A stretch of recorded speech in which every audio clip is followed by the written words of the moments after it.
Las iglesias Monte de Sión de la colonia Morelos y la Peña de Oreb de la colonia Antonio Varona, pertenecientes a la Iglesia Getsemaní de la Unión de Iglesias Evangélicas Independientes, presentan su programa Sendas Antiguas.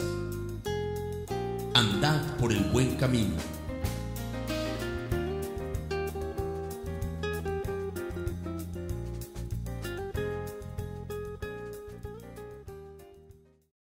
A este pasaje, Lucas 23, 26 al 31. Unidos leemos esta porción.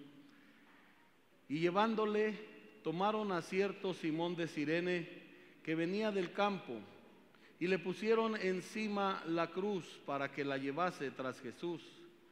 Y le seguía gran multitud del pueblo, y de mujeres que lloraban y hacían lamentación por él.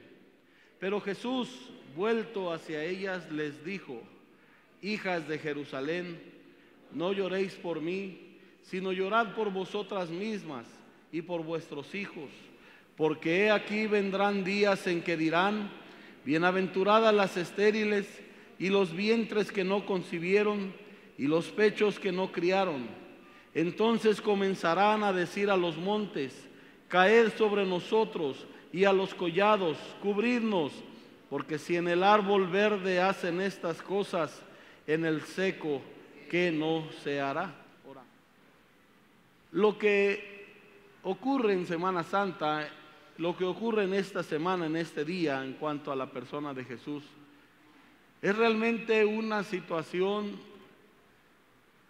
espantosa, terrible. ¿Cómo un hombre puede ser lacerado, golpeado, castigado de tal manera?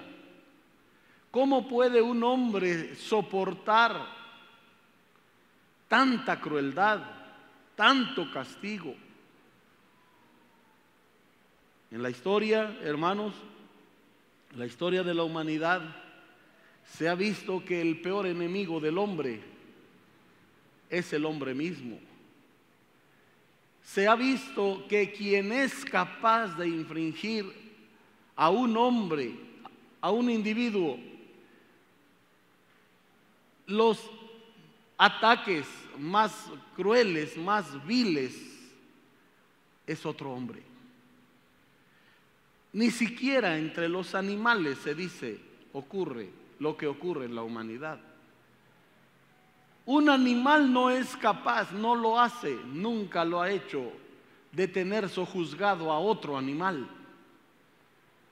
Un león no puede tener unos leones esclavos, ¿o sí? No. No. Un determinado, cualquier animal que tú pienses, no va a crear una jaula para tener ahí encerrados a otros de sus congéneres. No, no lo hay. No va un animal, cualquier animal que tú pienses, no va a estar ideando métodos de tortura, máquinas especiales, exclusivas para dañar a otro animal de su mismo género. No lo hará.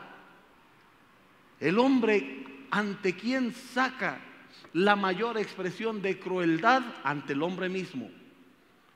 ¿Para quién ha hecho las mesas de tormento, los aparatos de castigo? Para el hombre mismo. Hay instrumentos capaces de infringir al hombre los dolores más terribles. En la Edad Media, en los cuales la Iglesia Católica prevalecía, se vieron las situaciones, las cuestiones de mayor sufrimiento. Gente, sacerdotes, gente que supuestamente eran siervos de Dios, eran capaces de infringir a un hombre los castigos más crueles. No solamente más bestiales.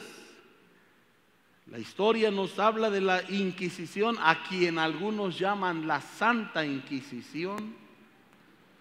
Cómo esta organización salvaje infringía en las personas los castigos más crueles. Tomaban una rata, la dejaban sin comer durante muchos días, la metían en una jaula, la dejaban encerrada sin comer y luego acostaban al castigado, le ponían la jaula en el estómago y quitaban la lámina de abajo. ¿Y qué hacía la rata hambrienta? Empezaba a devorar el estómago, las entrañas del hombre, pero eso lo hacían sobre personas vivas. ¿Te imaginas cómo moría esa persona? Y ahí estaba un vicario de Cristo viendo y dirigiendo ese sufrimiento. Es increíble cómo el hombre es capaz de sacar toda esa crueldad y maldad, pero solo así el hombre mismo. Aquel hombre inventó la guillotina, ¿verdad? En un modo muy rápido, ahorraba balas y les cortaba la cabeza. Una navaja, una cuchilla muy afilada, los hincaban, le ponían la cabeza, dejaban caer la navaja y asunto arreglado. Nunca jamás le volvía a doler la cabeza a ese hombre o a esa mujer.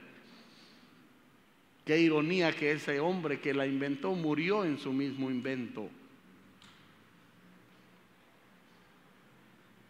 Hacían una mesa, ponían 2 carretes de cada lado, le amarraban los pies, amarraban las manos, lo estiraban, el potro, y le empezaban a dar vuelta y el hombre moría dislocado de sus huesos en medio de un sufrimiento cruel, atroz.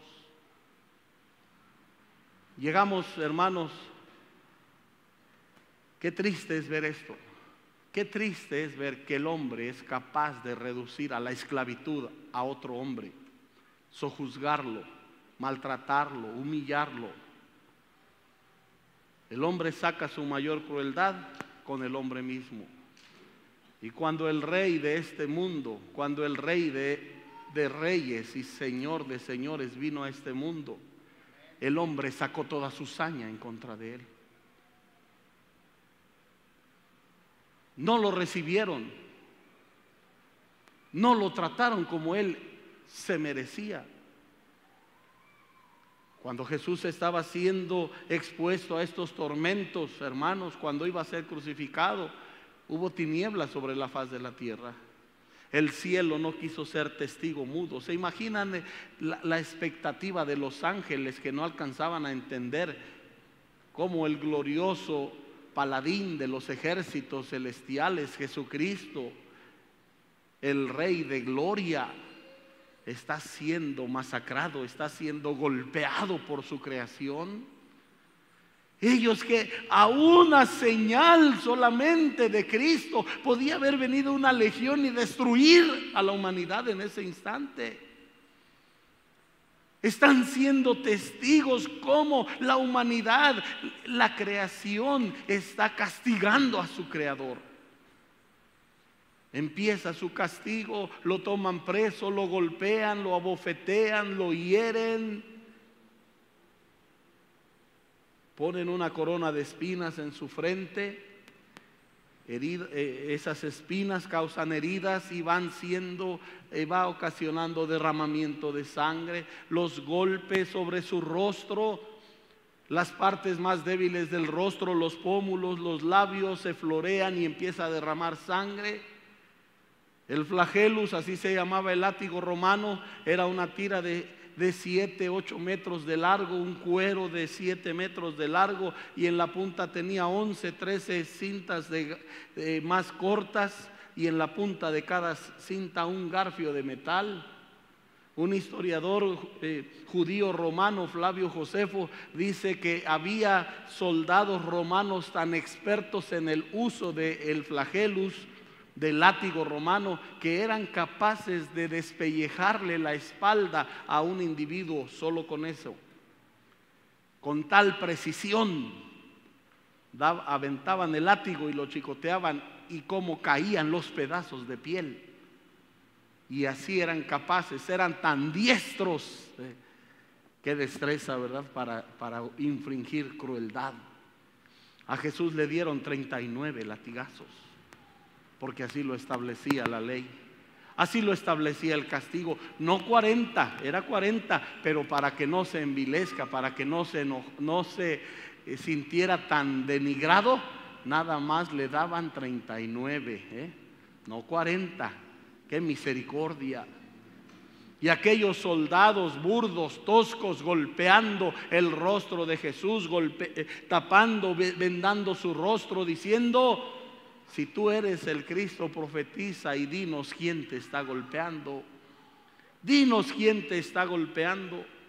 ¿Cómo es posible que la humanidad haya sido capaz de tomar al autor de la vida e infringirle tal crueldad, tal castigo, tal dolor? Por eso, ¿cómo le llama, hermanos, la profecía a Jesús, al Cordero, al Mesías? Varón experimentado en dolores. Y Jesús está siendo castigado. Su cuerpo, semejante al nuestro, no era inmune al dolor. No era inmune. Jesús estaba experimentando el dolor. Él sentía como nosotros sentimos. Todo eso a Él le dolía como a ti te duele cuando te hieres. A Él le dolía. Yo, al pensar en esta predicación, estaba yo razonando, bueno, Él es el Hijo de Dios, Él es Dios mismo. ¿Podía acaso, no sé, bloquearse y decir y hacer su cuerpo inmune al dolor? Pero no, porque parte de la profecía era precisamente el sufrimiento que Él tenía que experimentar. Porque en todo eso, en todo ese sufrimiento, en todo ese flagelo que Él recibe, no abrió su boca, enmudeció, y no salió una queja de sus labios. Soportó el dolor. ¿Quién puede soportar? Nosotros hemos leído la Escritura, conocemos y hemos visto en representaciones de película lo que se pudiera imaginar o asemejar al sufrimiento que Jesucristo padece cuando está recibiendo tal dolor. Y aquel hombre apuesto, a quien en un momento podría llamársele el más hermoso de todos los hombres, queda sin hermosura para que le deseemos. Aquel hombre cuya sola presencia atraía a la gente. Aquel hombre con una personalidad arrolladora.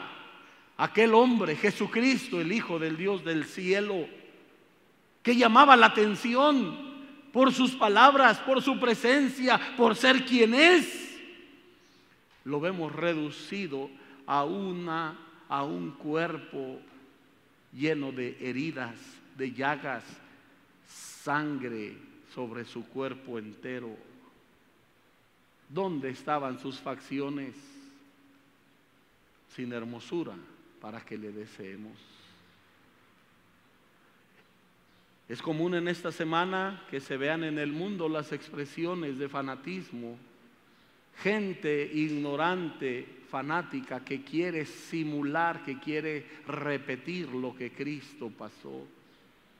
Pero si a uno solo le hicieran lo que realmente le hicieron a Cristo, no vive para contarlo. Y como la gente en su fanatismo, en su fervor ciego, piensa y dice: mira, igual a Cristo. No, nadie pudo sufrir lo que Cristo sufrió.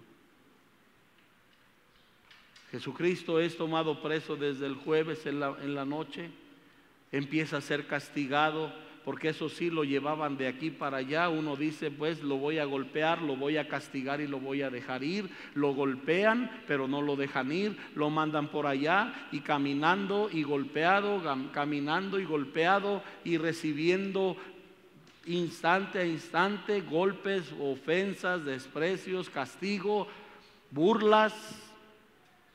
Y llega un momento, hermanos, en que después de ser expuesto a este castigo sin misericordia, porque los soldados no tenían misericordia. Eran hombres sin dolor, insensibles al dolor ajeno, pues. Ponen sobre Jesús esa pesada cruz para que la lleve. Y va ese cuerpo desfigurado por los golpes, por el castigo. Va ese hombre que caminaba erguido, con vigor, con fuerza, que recorría Jesús todas las aldeas anunciando el evangelio del reino. Ya no es más esa figura atractiva, ya no es más ese paso firme, ahora es un cuerpo golpeado, molido, cansado, debilitado por el golpe y la pérdida de sangre. Son pasos vacilantes, son pasos sin dirección, son pasos sin fuerza. ¿Por qué? Por el castigo y por la cruz que tiene que llevar. Y aquellas mujeres lo ven. Aquellas mujeres lo ven. ¿Y qué dice aquí la Escritura, hermanos? ¿Qué hacían aquellas mujeres que le seguían? ¿Qué hacía aquella multitud? ¿Qué hacía esas mujeres que habían sido testigas mudas? Testigas de ese sufrimiento que sobre Cristo había venido. Hacían lamentación sobre Él. Lloraban. Lo veían de tal modo afligido, lo veían de tal modo castigado, que lloraban por Él. Hacían lamentación. Pensemos un poco, hermanos, ¿cuál sería el pensamiento de aquella multitud? ¿Por qué esas mujeres lloraban, hacían lamentación por Él? ¿Qué pensarían al verlo castigado tan duramente? ¿Por qué se lamentaban? ¿Por qué lloraban? Porque dice, hacían lamentación por Él, lo compadecían. ¿Qué dirían aquellas mujeres? Pobrecito, inocente, mira cómo lo dejaron, bestias, salvajes. Y sí, tenían razón, era tan bueno. No faltaría, quizá en mi imaginación, quizá alguna diga muy amplia, a lo mejor, no faltaría alguna que dijera, a mi hijo lo sanó. ¿Por qué le hicieron tanto mal? Quizá otro diría, a mí me sanó, de mí echó fuera un espíritu inmundo, diría otro por ahí. ¿Por qué le hicieron tanto daño? Era tan bueno. Si era bien buena persona, si hablaba muy bonito, solo hablaba de Dios, solo hablaba ¿por qué le han hecho esto? Porque dice la Escritura, no, hacían lamentación por Él. Hacían lamentación por Él. Se entristecían. ¿Cómo no? ¿Cómo no? ¿Qué corazón puede permanecer? Al menos el corazón de una persona normal no puede permanecer igual al ver a una persona que ha sido expuesta a tanto castigo, el rostro desfigurado, el cuerpo ensangrentado. No puede uno permanecer sin sentir dolor y compasión de esa persona. Aquellas mujeres, aquella multitud lloraba al verlo, porque ellos le habían visto erguido, le habían visto cuando predicaba, le habían visto cuando caminaba, le habían visto cuando sanaba, le habían visto en diferentes maneras, pero ahora lo ven completamente diferente.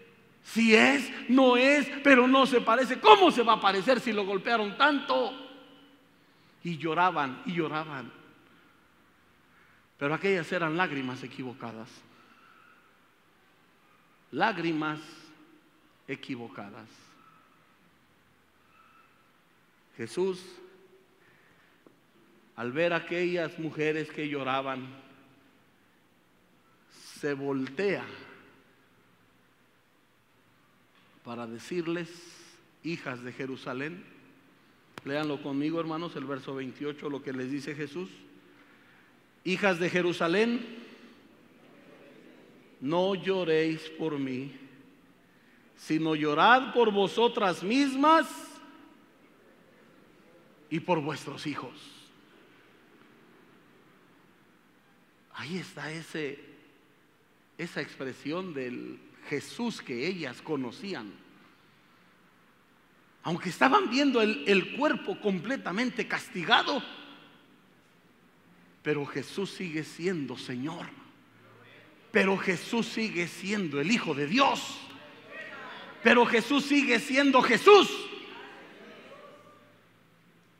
Y se voltea y les dice: están llorando mal.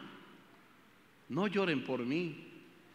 No hagan lamentación por mí. Lloren por vosotros. Lloren por vosotras. Y lloren por vuestros hijos. No se compadezcan de mí. Jesús no necesita la compasión de nadie. No lloren por mí, lloren por ustedes. Jesús no necesitaba que la gente lo viera con lástima, con compasión. No. Él no necesitaba las lágrimas de la gente, no necesitaba la lamentación de las personas que lo veían. Por eso les corrige, porque Jesús lo que está viendo en aquellas mujeres son lágrimas equivocadas. Nosotros en esa posición, si estamos heridos, si estamos enfermos y llega alguien y llora por nosotros, alguien que nos estima, llega y nos ve en una postración y llora, lo entendemos. Y no le decimos: no llores por mí, porque sabemos que en esas lágrimas están expresando su afecto hacia nosotros. Están esas lágrimas orando por nosotros. A nosotros no, no nos extraña ver que cuando hemos sido o estamos pasando por situaciones difíciles, si alguien llega a visitarnos y ora y llora por nosotros, no nos extraña. Pero Jesús les corrige, porque Él no necesitaba que la gente llorara por Él. Él no necesitaba que la gente hiciera compasión, tuviera compasión de Él. Y por eso les aclara: porque si alguien necesita compasión, no es Cristo, somos nosotros. Si alguien necesita compasión, no es Jesús, son nuestros hijos. Si alguien necesita lamentación, si alguien necesita que se haga lamentación, lloro y ruego, no es por Cristo, sino por la humanidad perdida. Por eso Jesús les corrige sus lágrimas. Esas son lágrimas equivocadas, no deben derramarlas por mí. Lloren por ustedes, lloren por sus hijos, lloren por sus almas. Yo no necesito lágrima de nadie, no necesito compasión de nadie, porque Él sigue siendo el Rey de Reyes y Señor de Señores. Porque Él sigue teniendo, a pesar que su cuerpo estaba en esa postración, Él seguía teniendo en su mano el gobierno y el dominio, no solo de todas las cosas que estaban ocurriendo, sino el gobierno y el dominio de todo el universo, del cual Jesucristo es el Señor ayer, hoy y por los siglos de los siglos. Cristo es Señor. Él no merece compasión. Él no necesita la compasión. Él no necesita que la gente haga lamentación por Él. Es la humanidad quien debe de llorar por la humanidad. No lloren por mí. ¿Por qué? Primero, ¿por qué Jesús pide que no lloren por Él? Primero, porque Él no iba obligado. Él no iba obligado. A Él no lo llevaban a fuerza. No lo llevaban a fuerza a Él. ¿Cuántas veces dirán, y tienen razones, circunstancias completamente distintas? Pero cuando llega la ley y van por un malandrín que ha hecho lo que no debe, y la familia ve, la familia sale gritando: no se lo lleven, déjenlo, no se lo lleven. Y el otro va y se quiere zafar, y no me lleven, no me lleven. Y lo agarra la ley y se le ponen las esposas, lo avientan a la camioneta y se lo llevan. Ese sí va a fuerza. Y la mamá va llorando, ay, dejen a mi hijo, es tan bueno, mi hijo no ha hecho nada malo, sí es bien bueno. Pero sí, salió bueno para robar, salió bueno para eso, salió bueno para lo malo. Pero ahí va la mamá llorando, dejen a mi hijo, no se lo lleven, no se lo lleven. Y el otro quizá, mamá, no dejes que me lleven, papá, defiéndeme. Pero la ley lo agarra y se lo lleva. Son circunstancias diferentes, pero eso es llevar a una persona obligada. ¿Cristo fue a la cruz obligado? No. En Juan capítulo 10, versículo 18,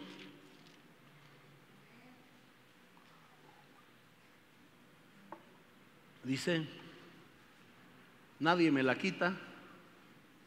Leemos los versículos 17 y 18. Por eso me ama el Padre, porque yo pongo mi vida para volverla a tomar. Nadie me la quita, sino que yo de mí mismo la pongo. Tengo poder para ponerla y tengo poder para volverla a tomar. Este mandamiento recibí de mi Padre. No había otro camino para Jesús más que ese que iba recorriendo en ese momento. Y Él lo sabía desde antes de la fundación del mundo. La Biblia dice que Cristo es el Cordero de Dios preparado desde antes de la fundación del mundo. O sea que Él sabía a qué venía, sabía lo que venía. Cuando Pedro le dijo: Señor, que nada de esto te acontezca, ¿qué le dijo Jesús? Apártate de mí, Satanás, porque me eres tropiezo. Jesús sabía bien a qué venía. Si vaya, si no podemos, es una suposición. Suponiendo que hubieran amarrado a Jesús, no, o escondido, no te vamos a dejar ir. Jesús se desata y va a la cruz, porque Él a eso vino. Lo dijo de mil maneras: el Hijo del Hombre vino a dar su vida en rescate por vosotros. No había otro camino para Él. Él no quería otro camino, no buscaba otro camino. Cristo vino a este mundo a buscar y a salvar lo que se había perdido. Bendito sea su nombre para siempre. Por eso les dice a aquellas mujeres: por mí no lloren, no lloren por mí.